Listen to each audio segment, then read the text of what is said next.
রাধে রাধে সবাইকে। আজ আমি বানাচ্ছি প্যান ফ্রাইড মোমো। প্রথমে আমি স্টিম মোমোগুলোকে ভালোভাবে ফ্রাই করে নেব, লাল লাল করে ফ্রাই করে নিতে হবে। আর যখন স্টিম মোমোগুলো দেবো তার কিছুক্ষণ পরেই যেন নিচ থেকে ভালোভাবে তুলে নিতে হবে, না হলে কিন্তু লেগে যাওয়ার সম্ভাবনা আছে। তারপর ভালোভাবে লাল লাল করে ভাজতে হবে, তার মধ্যে দেখতে হবে যাতে শক্ত না হয়ে যায় মোমোগুলো। শক্ত হয়ে গেলে কিন্তু তখন যখন প্যান ফ্রাইড মোমোটা আমরা টস করব তখন কিন্তু সেটা শক্তই লাগবে, নরম ভালো লাগবে না খেতে। তো একদম নরম নরম করে লাল লাল করে ভেজে নিয়ে তারপরে আমি ওর মধ্যে মোমো দিয়ে আর কিছুটা ক্যাপসিকাম ভেজে রেখেছিলাম।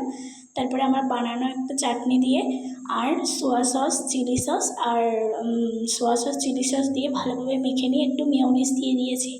মেয়োনিজ দেওয়ার পর ভালোভাবে ওটাকে ভেজে নিতে হবে, মানে ভালোভাবে একদম করে নিতে হবে। তারপরে দিয়ে দেবো নামানোর আগে চিজ আপনাদের ঘরে থাকলে দেবেন, না হলে অপশনাল, না দিলেও হবে। ভালোভাবে চিজটা দিয়ে ভালোভাবে নেড়ে চেড়ে নিতে হবে।